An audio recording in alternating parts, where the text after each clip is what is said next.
Hey, it's your friend Mike O'Neill right here for, gosh, is it podcast Mike and Mike Off-Air podcast number 31? Yes, it is. And my friend Mike Pesto. Hello. Right here with me. So before you get rolling with what you've kind of briefly mentioned, I'm kind of curious where we're going to go with this because there are many ways we can go with it.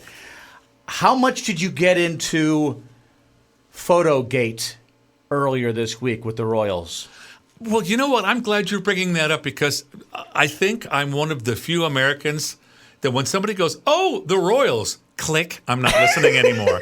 I just don't care. I hope, sorry, everybody in England, I just don't care. But I asked my wife this morning, I go, what is this? I don't honestly know what the horse, I know there's some kind, I understand that, I'm trying to think of her name. Princess Kate or Yes, Catherine? she took a picture and apparently it was photoshopped, which upon first thinking of that and not really knowing what happened, so? I mean, everybody does it. Have you met a Kardashian? And what was the deal? The deal was, we're talking about the Royals here, and Right. it's the first picture that was published by her since her surgery. Right. Which I know very little about what all that was involved because I feel the same way about the Royals that you do.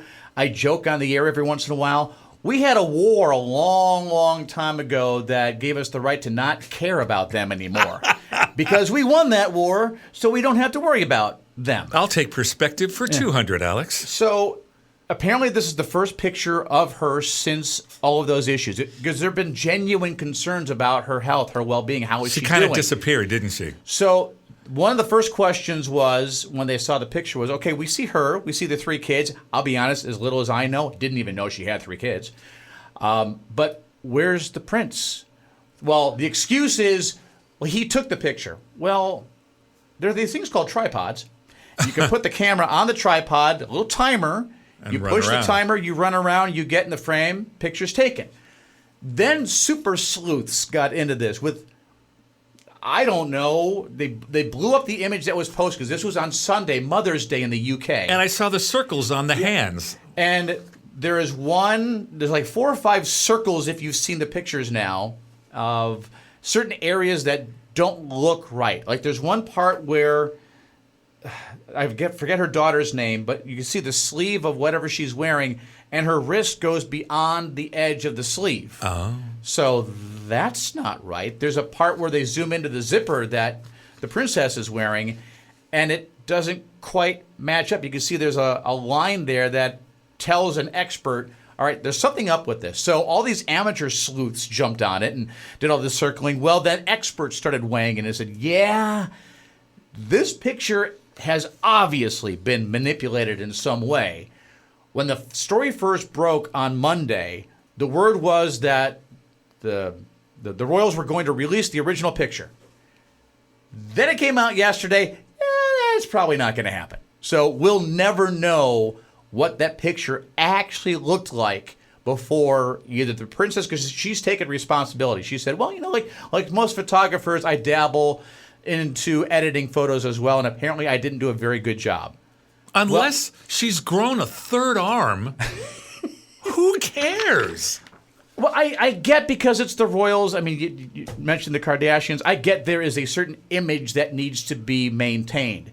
If that's the case, I mean, if they're that hypercritical of things like that, why, and this is going to sound odd because, again, we have American standards and they have royal standards. Why isn't there some buffer between what she is able to post and then what actually gets out there? I mean, there should have been someone in the royal household, what have you, that would have looked at that picture and said, no, you did way too much editing on this. We can see it. It's going to raise some eyebrows.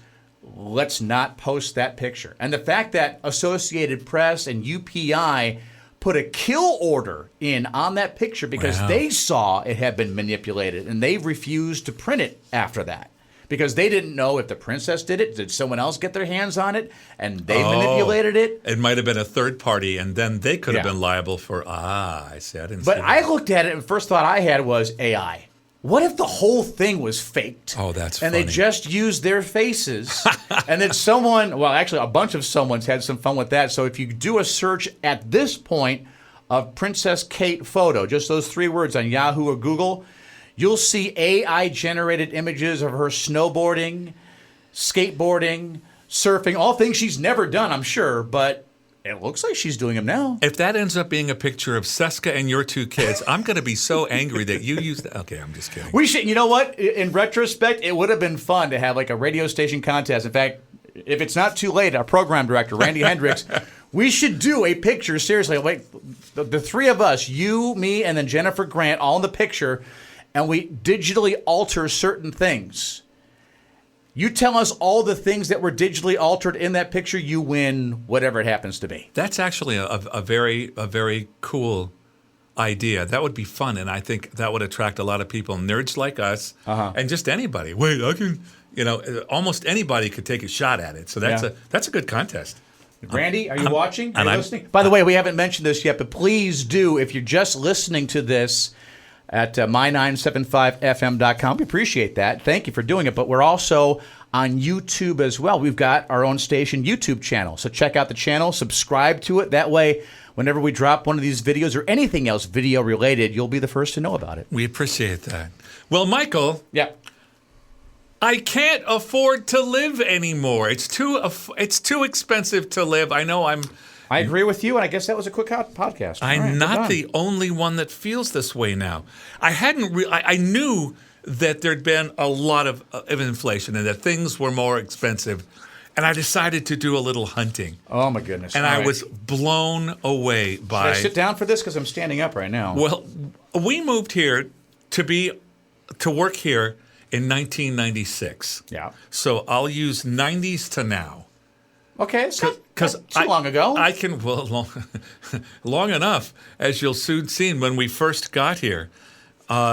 Good Lord. I mean, before we look at the actual numbers, almost half of renters right now think they'll never be able to own a home because of the inability to afford a down payment. Yeah, especially with interest rates being what they are. That's a big kicker. I know a lot of families wish they had redone their mortgages before the interest rates started going up because now you really can't. Well, in the 90s, the median home value was about $79,100. That was here in the Valley or in California? Or? Just in general. In general, okay. And now that's anywhere from $380,000 to $400,000 and something. And that's what if there's HOAs? They didn't use HOAs weren't as prevalent as they seem to be now, and they're between $200 and $300 a month. I can't imagine paying my house payment and $300 for an HOA. And you mentioned the mortgage rates. I don't know if you remember this or not, but in the 90s, the decade started with a 30-year fixed at 9.83. Wow. Okay. And concluded around 8.06. So that was higher. Yeah. But not home values were way down. Definitely. Way down. That's just crazy to me. Do you remember? I'm hijacking yours right now, but kind of staying in the same vein. How much you paid for the first house you ever owned? Oh yeah, way less than the one I have now. Okay. Do you remember ballpark? I'm trying to remember. It was in the high 160s. Okay. 170s, 160s, and yeah, the one we have now has a current value. Thank you, inflation. Has a current value of about $384,000. Okay. Thank you, Lord God. Thank you, Lord Jesus. First house I ever bought was when I moved to Peoria, Illinois. This was 20 plus years or so ago now. Before Obama was president, we moved shortly after he became president. But the house I bought on my own, this is before I got married. In fact, my wife and I were dating at the time, and she was living in Pacific Grove. I took the job in Peoria, Illinois. We broke up for a while because she thought, okay, I've lived in Pacific Grove at the same address my entire life. My first move isn't going to be out of the time zone. So she wasn't quite ready for that. She came out and she visited a few times, and eventually, obviously, she came around to wanting to be with me. So I appreciated that. But house I bought, all brick house, which not uncommon in the Midwest. Right. Built in 1940, $98,000. Yeah, it was about 1,000 square feet. Wow. And I'll bet today, how much did you say? Exactly how much did you pay? $98,000. I'll bet it's over $250 now. Probably not, just because it's Peoria, Illinois, and they've really. I went back there, as you know, for a little visit last year for my son's 8th grade graduation trip, and they've really been hit hard. A lot of businesses are gone. A lot of it's one of those towns. It's a company town. Caterpillar used to have their only main headquarters in Peoria, Illinois. Even they are slowly leaving. There's still a big area there, but it's not their main corporate headquarters anymore. So as Caterpillar goes, that's how the town went. Yeah. So as Caterpillar started diversifying the areas where they would have bigger operations, and they had less and less in Peoria, less and less people lived there, and the whole town suffered. It does matter. You see that in a lot. Excuse me, in a lot of places, unfortunately. I don't know what's going on with my voice. All right. Well, it's nuts. The average cost of a new car back in, say, 1980 was $7,200. Today, $49,500 is an average. And that depends on if you're buying. $49? Well, I think that's an average because a car is probably. Oh, wow. We bought a new Camry last year and it was about $30,000. So the point is, that could be a car, truck. The truck's bringing high price of trucks is probably bringing the average Teslas down. are in that mix as well. When you talk about EVs, those are a lot more because they don't cost as much to fuel them, obviously, but still, wow. Gallon of gas, 1970. 98 cents. 36 cents. I was working in 1975. I was working at a car wash, my first job on the gas island, and I remember when gas went up to 63 cents a gallon. No one's going to pay that. People were, I thought they were going to start shooting at us. And of course, today it's, what is it, 4 and change, right? Depending on where you go. Mid. If you go to Chevron, it's like $18 a gallon. I don't know why that is. And it's only at Chevrons. I think Shell, it's a little less, but at every Chevron gas station I've ever seen, it's always 50 to 60 cents more than you'll see anywhere else. And you still see people there paying that amount. Somebody's got to pay for the Techron, bro. Someone's got to pay. Average cost of a loaf of bread in 1970, a quarter. Yeah. How about today? My sourdough loaf that I buy every day, the generic sourdough that they sell at Winco, 3 and change. Is it? Okay. 3 and change. The one I remember, and I refused for the longest time to ever spend more than 50 cents on a 2-liter of soda. Right. Because I was addicted to Coke at one point when I lived in Las Vegas, actually. And now every once in a while you can get lucky enough, and usually it's a buy one, get the second one free, which averages out to about 99 cents each. Or sometimes if you go to Save Mart, if you get the rotisserie chicken, you'll get a 2-liter of whatever it is for free. So that I look for those deals a lot more now than I used to. I bought chicken just to get my soda. No, it's so expensive that it's just crazy. And here's some other comparisons. Remodeling. For a major kitchen renovation back in 1992 was between $19,800 and $43,000. Today it's $77,900 to $154,000, what a whole house used to cost. Not if you watch YouTube videos and do it yourself, which I would not recommend. I wouldn't do it because I've seen how well I do that. Which end of the hammer do I use again? Ow, my thumb! Stop it. We came here, I said, in 1996, and I had to call my wife to make sure I had my numbers right. Okay. We were renting that year. Our rent in our 3-bedroom house with a family room and a living room, front yard, backyard, in a very nice enough south part of Tulare, $650. Okay. That's what we rented. And it was that way for a while. $650, $700, went all the way up to $800, Mike. Holy God. And then I remember when it hit $1,000, we thought we were going to die.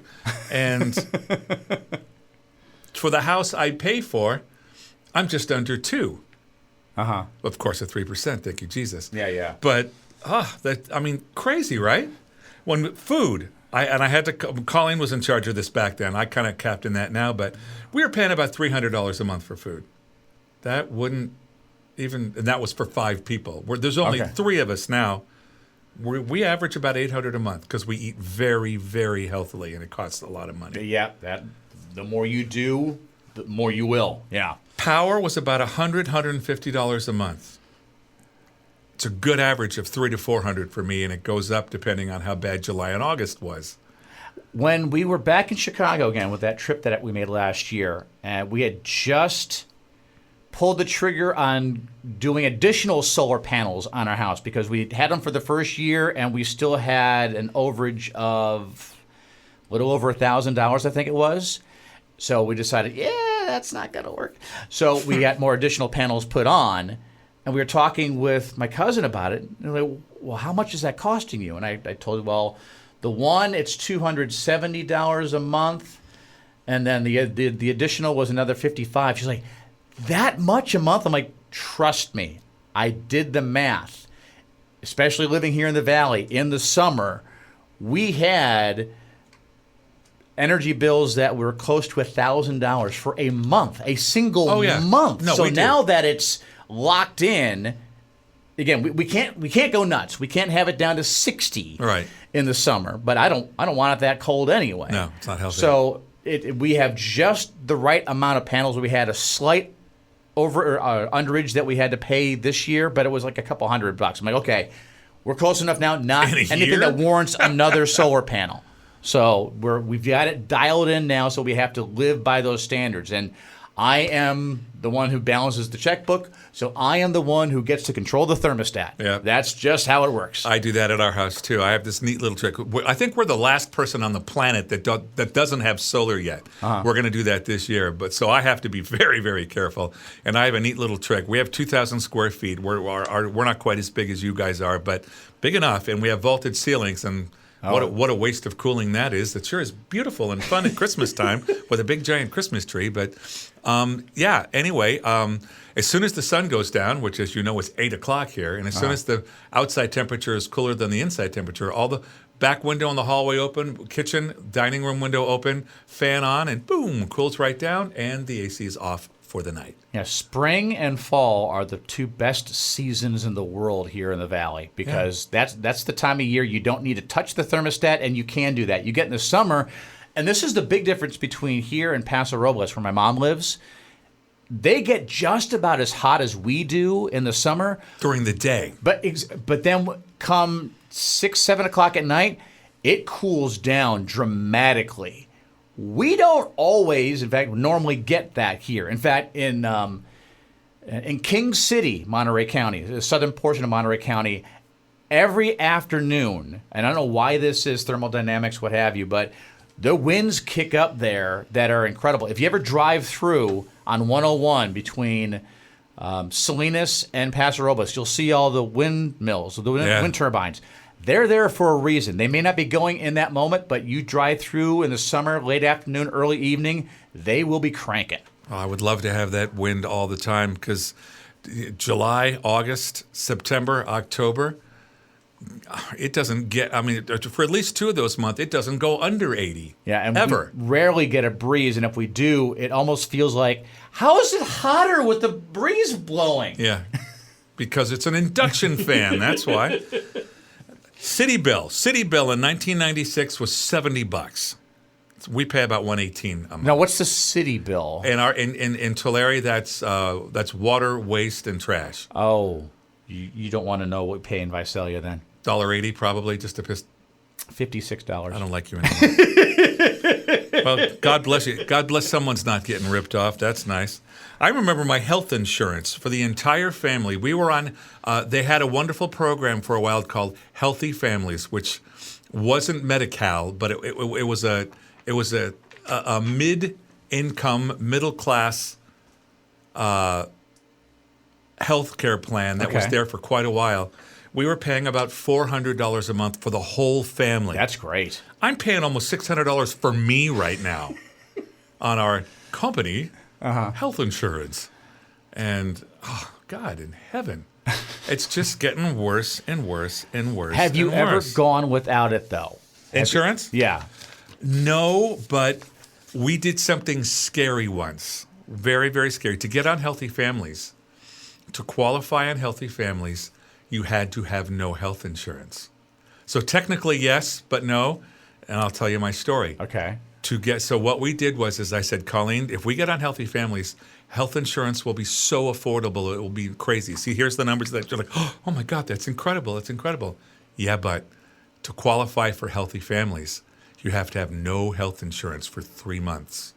Oh, wow. So we put a bunch of money in savings, and we charted where the kids had the least issues. It was the summertime for some reason, even though they were all home. Okay. You would think that they were, decided to go off a ramp on my bike. No, my girls weren't those girls, and so it was the summertime. And so one summer, back in the early 2000s, we went off, and we were 3 just, months. and it felt like 100 years. Every day you're crossing off the days on the calendar. We're almost there. Almost there. Nobody died today, and we made it. And I remember, and then we qualified, and then, oh, for the love of God, it was so cool. So technically, we rolled the dice, but we did it as intelligently as you can. Yeah. We had a pretty good, thousands, tens of thousands banked for just in case. Okay. And oh God, it was scary. I did it once when I was still single. And it wasn't by choice. It was just I was in between jobs at the time, and I had just gotten a new job, but it hadn't kicked in. The insurance hadn't kicked in yet. And I was doing some work at my girlfriend's house at the time, and they had the storm windows. So it was the time of year you take down the actual glass window and you put up the mesh one. So I was helping her do that, and I was doing it barefoot. Mistake number one. Mistake number two, as I was putting one up, I dropped it right on the top of my foot. You're lucky you have a foot, dude. Now, it wasn't the glass, it was the metal edge, but that metal edge was thin and sharp and cut down to the tendons. Oh my God. So, and like you, I had a little bit of money saved up, not for this, but just because I was living in Las Vegas at the time, and it's nice to have a little extra spending money if you want it. It was gone rather quickly. And thank goodness the hospital at the time, I don't know if many hospitals still do this, but because I paid cash, it was a huge discount. Nice. Like I forget exactly how much it was, but she told me what the bill was, and I'm like, I don't have insurance. You don't. So you're going to be paying out of pocket with this? I'm like, yeah. Oh, well, in that case. And she told me what that number was. I'm like, you want cash or a check? I'll take care of that right now. Yeah, God bless that. And you must have an impressive scar. Strangely enough, I don't there, but I do on my ankle where I had, and maybe we'll have this as a topic at some point, like the conversation from Jaws. Remember when they're on the boat and they're all comparing different scars that they have? And I think that would be a fun one, actually. Maybe we'll tackle that next week. Mike, I've had 8 surgeries. I'm going to do just fine with this. Oh, you may carry that conversation. But I've got one scar on my ankle where I had a ball cyst, I think they called it, where every once in a while, and this was when I still would wrestle with the kids, we'd be wrestling, and Anthony typically would accidentally just graze it just right, and it was a stabbing pain. It was right near a nerve.